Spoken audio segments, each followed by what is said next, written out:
Hi, this is Sven from Aborted, and you're watching Infernal TV, god damn it.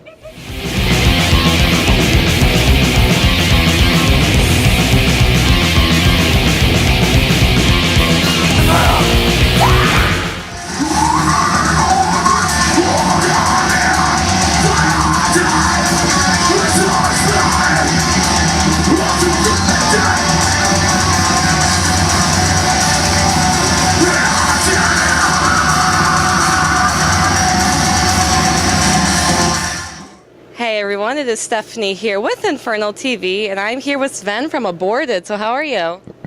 I'm fine, thanks. Awesome. Yeah.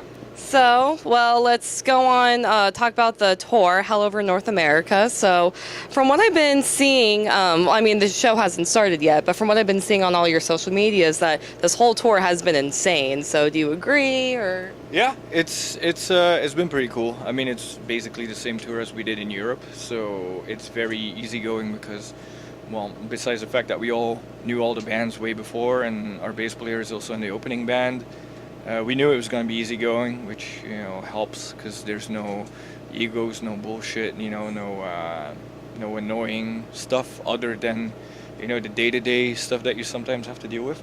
So it's been good, and I think it's a very solid lineup for people who like a blast beat or two. There we go. Well, do you like a blast beat or two? I mean, I think so. We have like 1.5, maybe 2, so we're about at that limit. Oh, there we go. See, only 1.5 to 2 maximum blast beats, everyone. All right, so you haven't been to Florida, well, other than the 70,000 tons of metal cruise, but you haven't been to Florida, and it's been a while. It's been a few years. Yeah. So are you excited? 11 years. Damn. Well, are you excited to play here in Florida? Yeah, I mean, we played in Florida yesterday, and it was really cool. Crowd was fucking nuts, so that was great. It's a shame that we had to miss out for 11 years because we've been to the US a couple times. It just never really kind of worked out with either promoters or routing of tours or, you know, stuff we didn't have control over. The Devastation thing was also like a festival thing, but this is our actual, you know, our headline tour, so we had a little bit more say in it, and we're like, well, we haven't been to Florida for forever, so let's make it happen. Well, we all thank you for getting all these shows, or being the one to be like, let's go to Florida. Yeah. Yeah.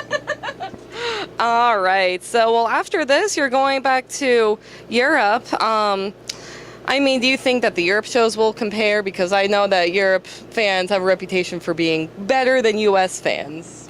It's different.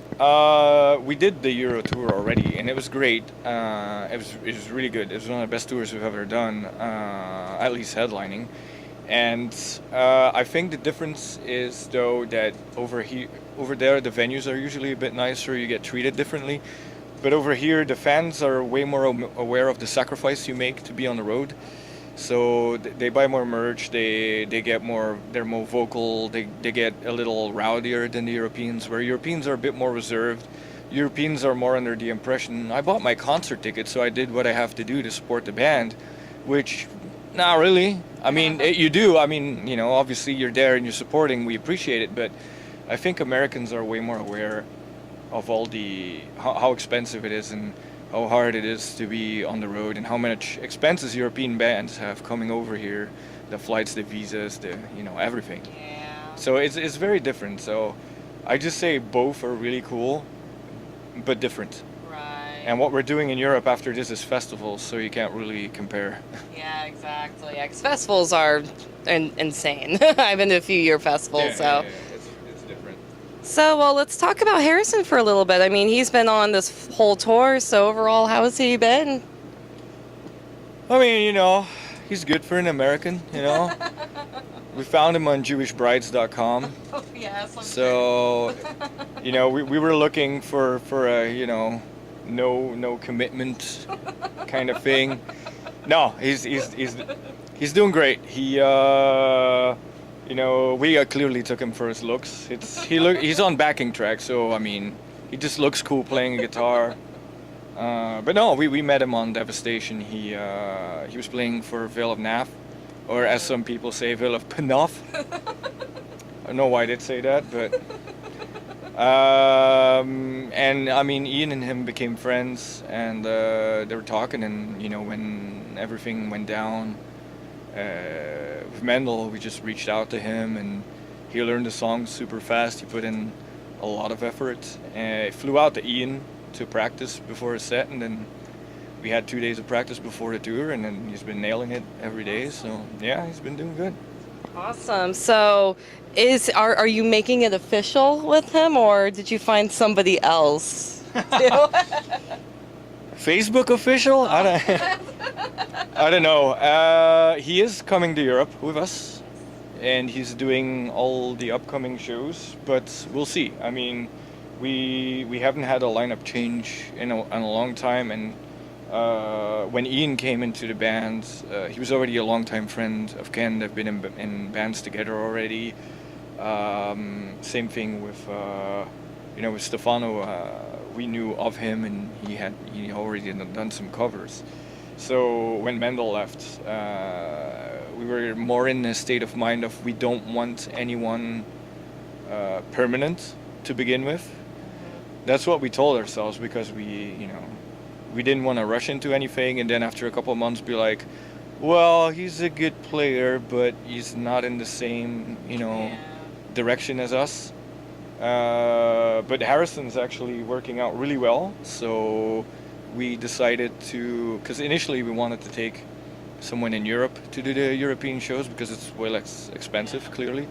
But since things have been working really well and he's a really cool guy, we decided to take him for everything. And I mean, we're definitely, it looks promising, but we don't want to rush into things, as they say. And I think for him too, we're also new people for him, so, but it looks good. Awesome. Yeah.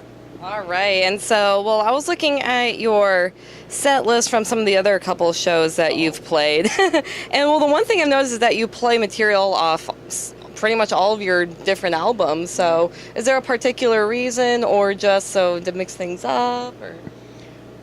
Well, in some of these cities we haven't been in a long time, or we've never been, so I think it would be unfair to fans of the whole discography or multiple records to only play new stuff or whatever. We're a band with a lot of legacy as well, so I think you have to not only please yourself but also the people that are buying the tickets. So we play a little bit of everything. Also to have diversity in the set. TerrorVision is a pretty heavy record to process, so we try to vary it with some more less dense songs as well. Nice. Mm-hmm. Awesome. And are there any songs that you refuse to play live? Like, no, that will not be on the set list. Yeah, anything from Strychnine or Slaughter and Apparatus are banned from Setlist forever. So I'm sorry if you wanted to hear those songs, but they are banned. It ain't gonna be happening. All right. And so, well, you mentioned TerrorVision, so I want to just I guess talk about that for a little bit, because I read, I think it was you in this interview, but you mentioned that when going for when you write a new Aborted record, that you always try and make sure that it's better than all your other previous records. So what do you think makes TerrorVision better than what you've done before? I think it's probably one of our most diverse records. It's definitely one of the most extreme ones, but there's this new atmosphere kind of shit that sneaked into the sound, which I think makes it very different from a lot of things that we've done before. So better, I think, is a matter of taste, opinion, and for us, we're very proud of it, because we did something else that still fits the whole universe of the band, but it's also a much broader spectrum of sound. So I think a lot of the songs have a lot of layers, a lot of things going on, and definitely need multiple listens to completely grasp what's going on, compared to some of the older work, which doesn't negate anything we've done before. It's just there's a lot more information to process. So nice. And it's interesting how you say that, because I definitely when I listen to TerrorVision, I definitely hear the atmospheric qualities, but I just think every Aborted album gets more brutal with each album. So do you agree with that? And if so, why do you think you're just such a brutal band? I guess we're just trying to be the death metal equivalent of a Punisher. I don't know. There we go. Yeah.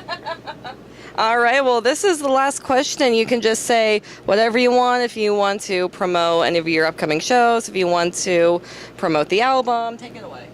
I'd say check out TerrorVision. You know, it's not half bad. It's got 1 or 2, maybe 3 blast beats, maximum 4. It's pretty cool. It's got cool artwork and it sounds cool. There we go. All right, everybody, thank you so much for checking out this interview. Aborted, obviously, they have some Europe shows coming up, some festivals. And do you have anything else planned for any touring or anything for the rest of the year? Or Yes. I don't know if I should be saying this, but there's a couple of things we're working on. There will be another release, which I'm not sure before the end of the year or next year, but like it's more, it's not an album. It's an anniversary type of thing where there'll be a couple new songs and a bunch of old songs redone because this year marks 20 years since our first album. Yeah, old. And we will be doing a co-headline tour with Entombed AD and Based opening in Europe in the fall. nice. We'll see. There you go. So Aborted obviously has a lot of awesome stuff going on. That anniversary album sounds awesome. I wish I was in Europe for that Entombed tour because that sounds super badass. So, yep, keep up with everything Aborted's doing, and then listen to TerrorVision if you haven't for the maximum 4 blast beats. All right, everybody, thank you for watching and stay metal. Ready? I'm ready. All right. Hello, everybody. This is Sven from Aborted, and you're watching. I forgot already. I'm sorry.